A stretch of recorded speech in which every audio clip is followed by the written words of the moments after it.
ফকির। ফকির এক বচন, এর বহু বচন হলো ফুকারা। তাহলে আসুন এক নাম্বার কারা পাবে? ফকির। ফকির তাকেই বলা হয় যার ঘরে একদিনের খাবার পরিমাণ খাদ্য যার ঘরে আছে তাকেই,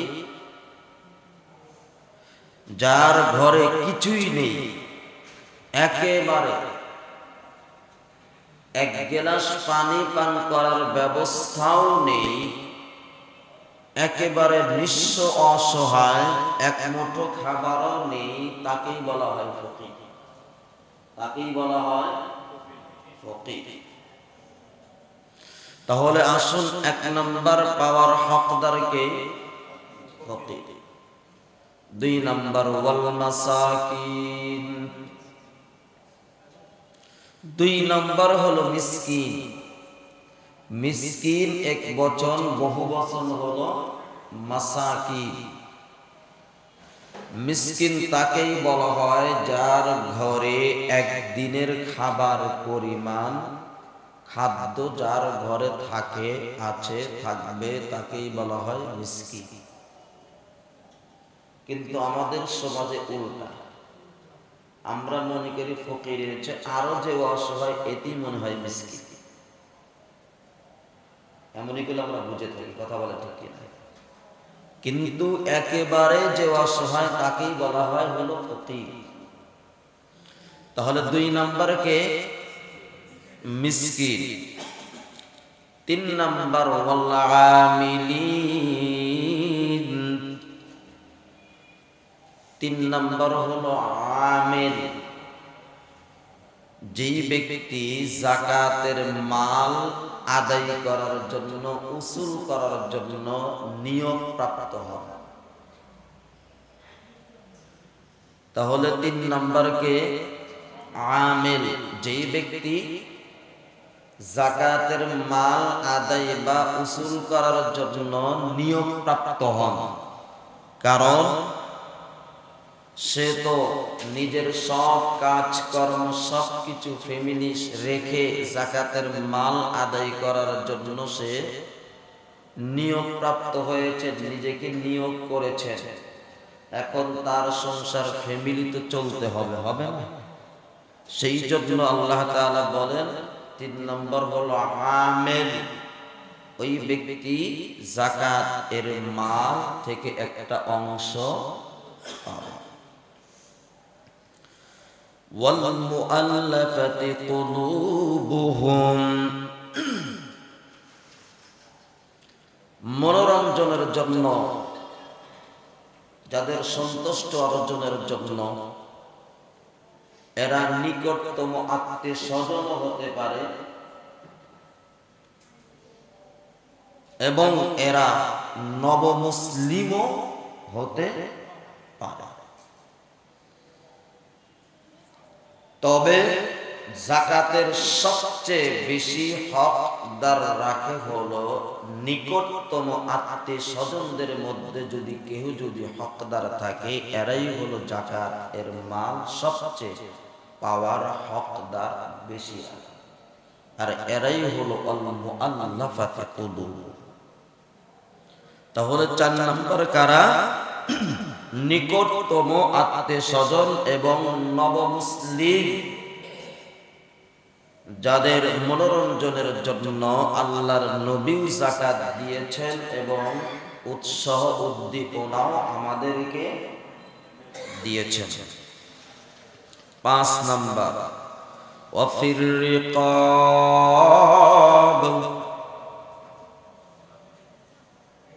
যেই ব্যক্তি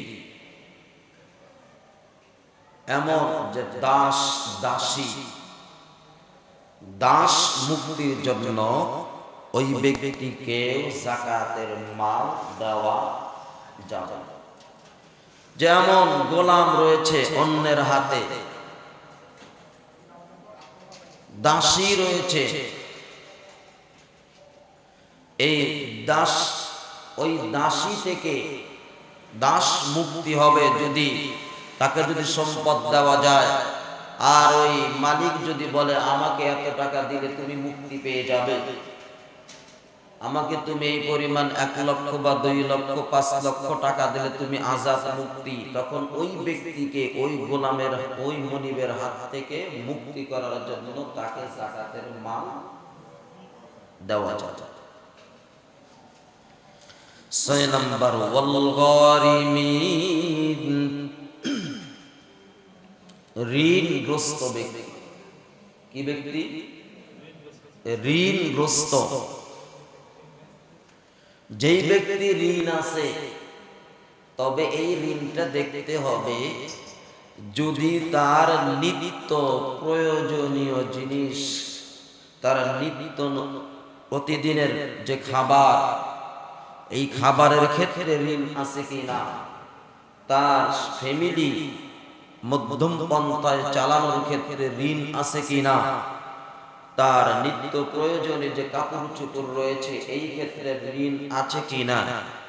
যদি এমন ব্যক্তি হয় তাহলে ওই ব্যক্তিকে যাকাতের মাল থেকে একটা অংশ দেওয়া যাবে। কিন্তু যদি ব্যবসার ক্ষেত্রে, বাড়ি করার ক্ষেত্রে, জমি কেনার ক্ষেত্রে, এরকম ক্ষেত্রে যদি ঋণ হয় তাহলে ওটাকে ঋণের খাতায় বলা যাবে। নিত্য প্রয়োজনীয় জিনিসের ক্ষেত্রে যদি ঋণ হয়, ঋণগ্রস্ত ব্যক্তি হয়, তাহলে ওই ব্যক্তিকে যাকাতের টাকা থেকে একটা অংশ দেওয়া যাবে। 7 নম্বর অফি সাবিলিল্লাহ,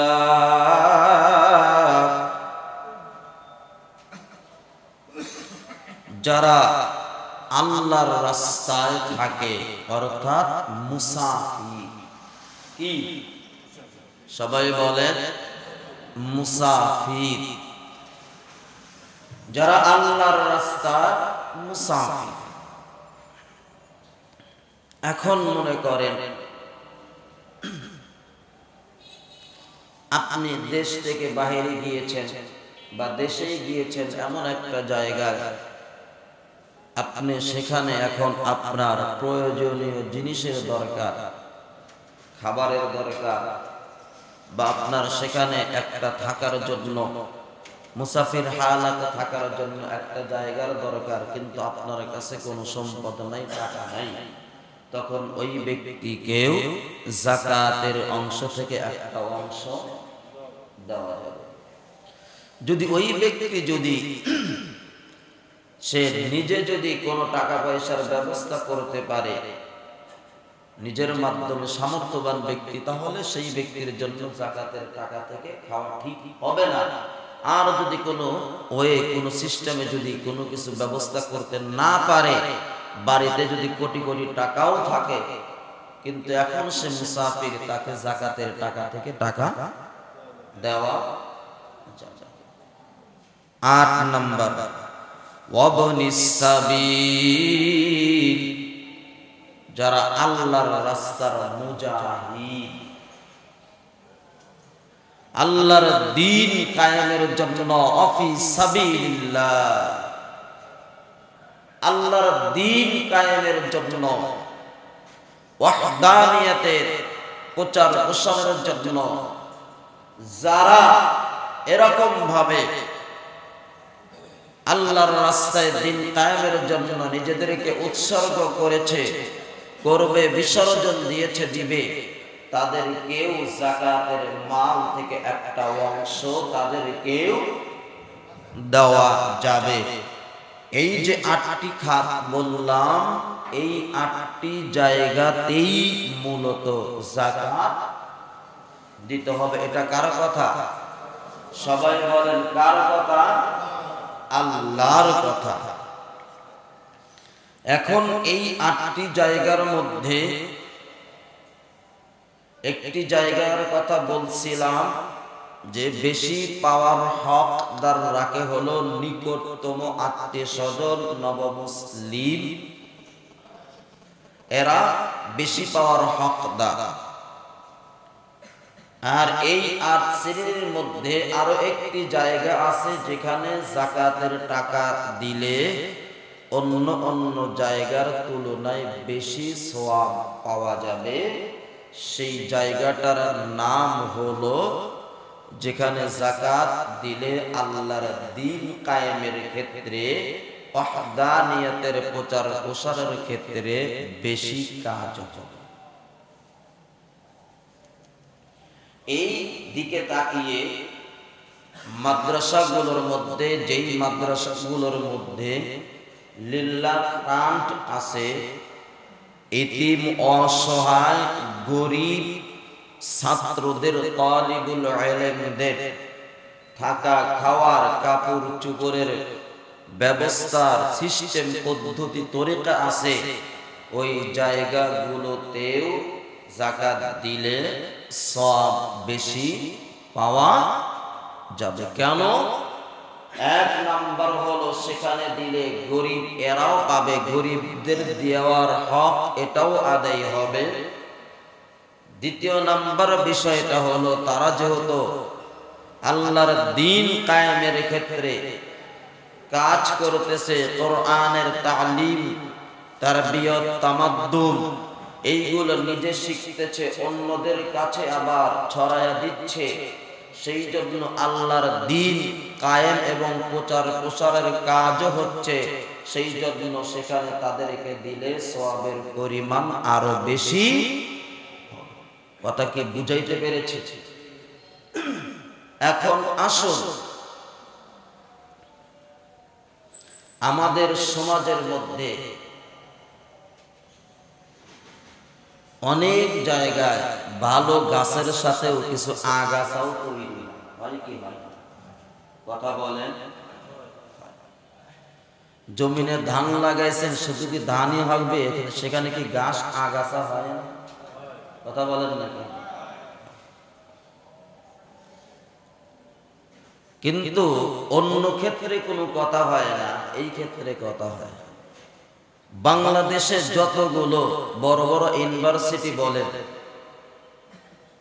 প্রাইভেট ইউনিভার্সিটিতে একটা ছাত্রকে পড়াইতে কত টাকা লাগে, আর সরকারি ইউনিভার্সিটি মেডিকেলে পড়াইতে কত টাকা লাগে? হিসাব করেন তো। প্রাইভেট একটা মেডিকেলে যদি একটা ছেলেকে ডাক্তার বানাইতে যায়, কোনো মা বাবা মিনিমাম এমবিবিএস করতে 50 লক্ষ টাকা খরচ হয়। সত্য বললাম নাকি মিথ্যা? হ্যাঁ? আর যদি সরকারি মেডিকেলে যদি চান্স পেয়ে যায়, কথা বলেন না, আমার মনে হয় 10 লক্ষ টাকাও খরচ হয়। কথা বলেন না কেন? এই যে তাদের পিছনে এই যে টাকাগুলো ব্যয় করে, এই টাকাগুলো কাদের? কথা বলেন না কেন? আসতে বলেন কেন? জনগণের টাকা, আপনার আমার ট্যাক্সের টাকা, আপনার আমার ব্যাট এর টাকা। কথা বলেন ঠিক কি? কিন্তু এই ক্ষেত্রে কথা হয় না। একটা ছেলেকে যদি এরকম ভাবে আপনি ইঞ্জিনিয়ার বানাইতে চান, বিএসসি ইঞ্জিনিয়ার বানাইতে চান, কত টাকা খরচ হবে? মিনিমাম 40-50 লক্ষ টাকা খরচ হয়। কথা বলেন না কেন? আর যদি সরকারি যদি ইউনিভার্সিটিতে চান্স পেয়ে যায়, কয় টাকা লাগে? 10 লক্ষ টাকাও খরচ হয় না। তাদের পিছনে এই যে টাকাগুলো, কোন টাকা ব্যয় হয়? কথা বলেন না কেন? জনগণের টাকা। এই ক্ষেত্রে কথা হয় না। কিন্তু কওমি মাদ্রাসাগুলোর মধ্যে যদি যাকাতের টাকা দেওয়া হয়, এখান থেকে যদি কোনো ছাত্র যদি ভালো আলেম হয়, আমাদের সমাজে কিছু নামদারে কিছু বুদ্ধিজীবী আছে, কথা বলে এরকম যে যাকাত খায়া তো মানুষ হয়েছে। এই বেটা কি কি খায় মানুষ হয়েছে? তুই ইউনিভার্সিটিতে পড়ালেখা করছিস, তুই তো আমার ট্যাক্সের টাকা খাইছিস। কথা বলেন না কেন? সত্য নাকি মিথ্যা? কথা বলেন। এরকম অনেক আছে। এই আগাছাগুলো বলে কওমি মাদ্রাসায় যাকাত দিলে যাকাত আদায় হবে না। আছে না নাই? কথা বলেন না কেন? আছে না নাই? আচ্ছা, আলিয়া মাদ্রাসা থেকেও, এই সরকারি মাদ্রাসা থেকেও যদি কেউ ভার্সিটিতে চান্স পায়, সেও তো ট্যাক্সের টাকা খেয়ে পড়ালেখা করে।